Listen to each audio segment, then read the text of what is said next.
도전자 본인을 한 문장으로 소개해 주시기 바랍니다.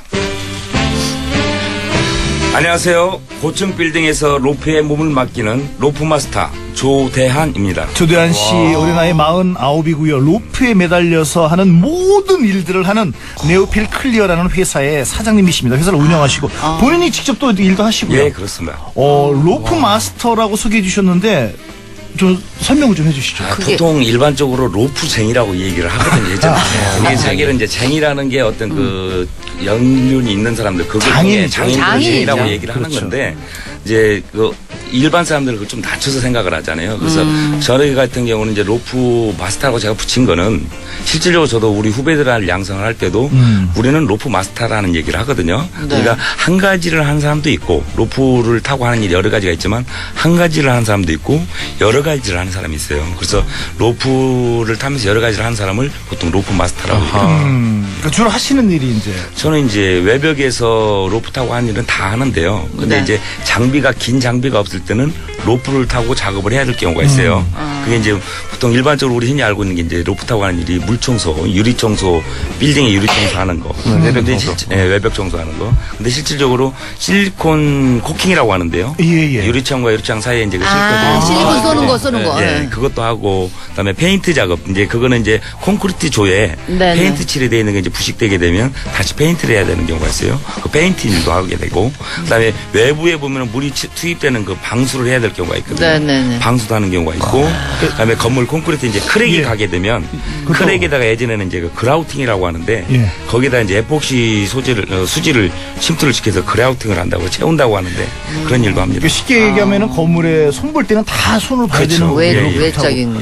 그러면 제일 높았던 건물이 몇 층까지? 우리나라에 보통 이제 제일 높은 빌딩 63빌딩이라고 하는데 63빌딩이 높이로는 제일 높지만 층수로는 우리나라 지금 부산에 이제 최근에 만드는 건 80층짜리가 있고 타워 팰리스 있죠. 강남에 타워 팰리스는 67층짜리가 있습니다. 제가 72층이 3차로 지어진 게 지금 72층. 그다음에 66층, 그다음에 62층 그렇거든요. 다 올라가 보신 거예요? 한 번씩 경험을 하게 되죠. 이제 일을 하게 되면. 한 60층쯤에 매달려 계시면 어떤 생각이 드세요? 그냥 지금은 이제 숙련공이니까. 그렇죠. 지금은 이제 올라가 있으면 이제 좀 색다른 느낌을 갖죠. 어떤 느낌을 갖게 되냐면 남들이 체험하지 못하는 거는 저를 체험할 수가 있거든요. 근데 이제 그게 뭐가 있냐면은 우리 이제 예를 들어서 물 청소를 할 경우에 보면 고층에 있으면 바닥에서는 바람을 못 느끼지만 고층에 있으면 바람을 느껴요. 근데 이제 바람이 이렇게 위로 치고 올라오는 경우도 있고 이게 흐르면서 가는 경우가 있거든요. 우리는 그 몸으로 느껴요.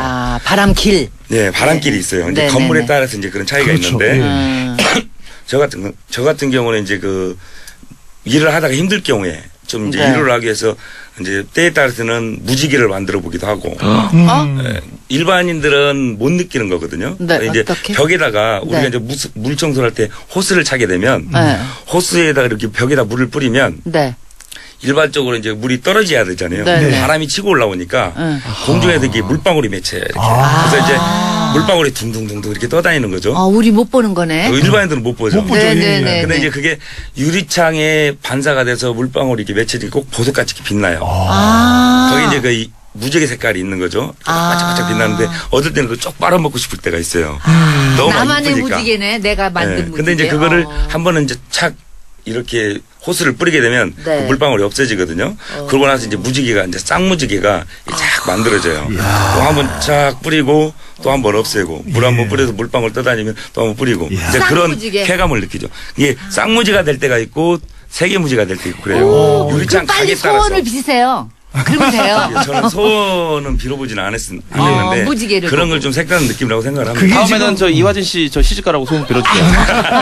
그게 지금 이제 숙련이 됐고 이제 장인이 되셨으니까 그런 느낌이지만 처음에 그렇게 굉장히 저는 처음에 이거를 할 때는 처음에는 위에 그 숙달이 되기 전까지는 그 로프를 타기 전까지는 체험을 위에서 밑을 바라보게끔 합니다. 그러면 처음에 고소공포증이 있거든요.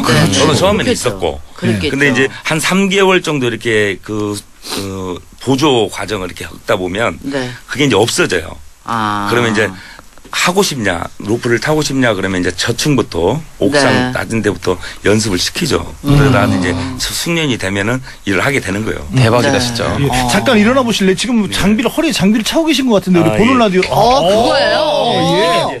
안전장비인데요. 네. 아, 예. 로프를 타기 전에 그냥 매달리는 경우가 있고, 네. 요게 이제 생명줄이거든요, 저희들한테. 좀 매달리는. 네. 네네. 로프를 타기 전에 먼저 걸고, 네. 우리가 또는 이걸 이제 달비계라고 하는데, 이거 대한민국 하나밖에 없는 겁니다. 이거 제가 제작을 한 거예요. 네. 근데 좀 특이하게 만든 건데, 이걸 앉기 전에 먼저 위에서 그 맨 꼭대기에서 꼭지점에서 내려올 때 이걸 먼저 걸어요. 혹시 네, 떨어질 네, 수가 있으니까. 네네. 그 다음에 이제 젠다에 완전하게 앉은 다음에 이걸 풀려서 위에 여기다 또 다시 걸어주는 거거든요. 2차로 안전장비를 착용을 하는 그게 거예요. 1차, 2차. 왜냐면은 저는 드라마 같은 데서 보고 그러면은 네네. 그 건물 옥상에다 이렇게 한 군데 거는 데가 있는데 그게 또 불안할 때가 있더란 말이에요. 그렇죠. 그래서 원래는 1점지, 2점지, 3점지 그렇죠. 그러는데 몇 개를 이렇게 몇 거는 개. 게. 한 번 묶고 안심을 하는 경우는 좀 방심하는 거고. 그렇죠. 네네. 그 다음에 꼭 2점지나 3점지를 해줘야 돼요. 아. 묶어줘야 혹시 네. 이게 이제 지금 김승현 씨께서 네. 말씀하신 혹시. 것처럼 네. 혹시 빠질 경우에 그렇죠. 2점지가 딱 잡아주기 잡아주고. 때문에 그렇죠.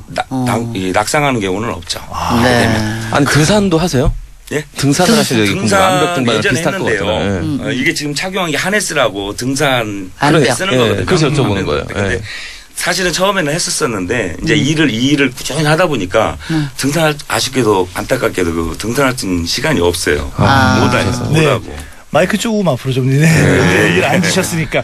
돈을 많이 번다는 얘기네요. 결국. 그러니까 등산 올라가서 보는 거하고 그 빌딩하고는 전혀 그 느낌이 틀리죠. 예. 네. 근데 빌딩은 직각으로 그냥 직각, 떨어지잖아요.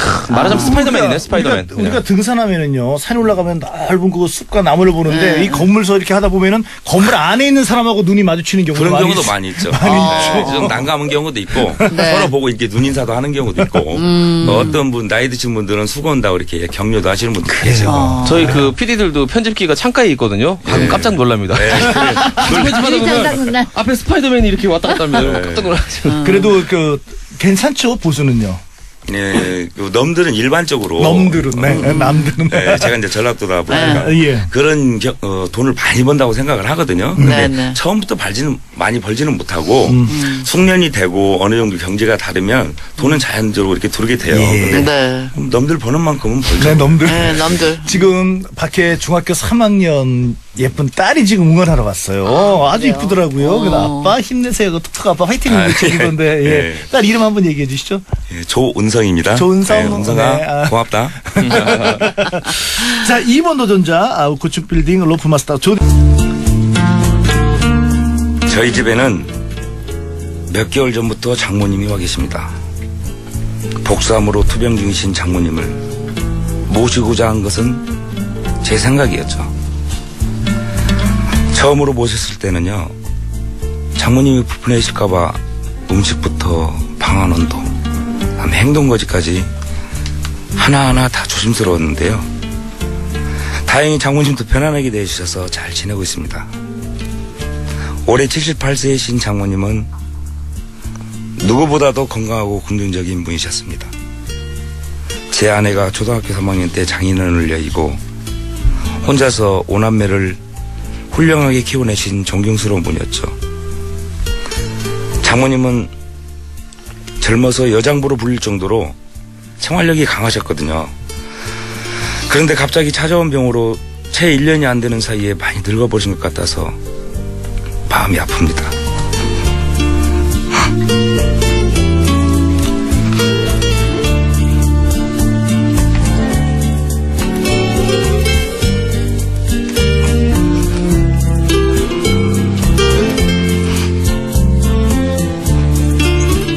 사실 장모님을 꼭 직접 모시고 싶을 때에는 이유가 있었습니다.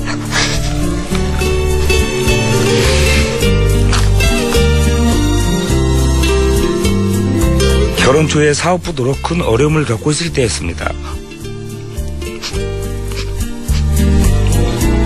아내와 코올리게 아이들이 어떻게 먹이 살려야 되나.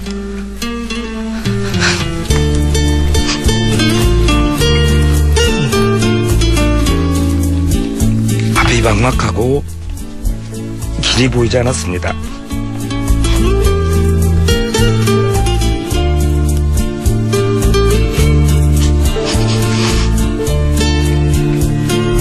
그런데 그때 장모님은 조금도 머뭇거리지 않고 저희 네 식구를 걷어주셨습니다.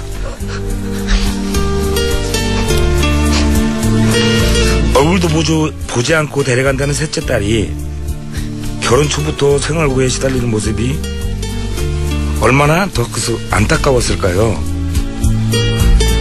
안정적인 직업의 사이를 바라셨던 터라 사업을 하는 저와의 결혼을 반대하셨거든요.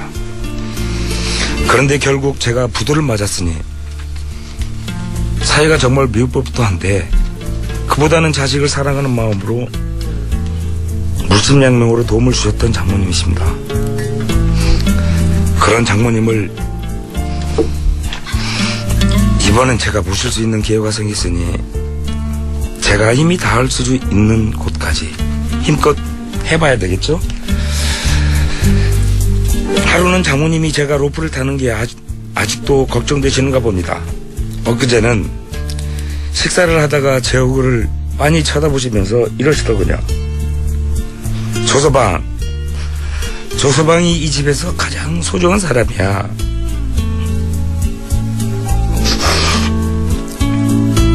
언제나 소심하고 안전 생각해서 일하고 저 자식들은 자네만 바라고 있다네.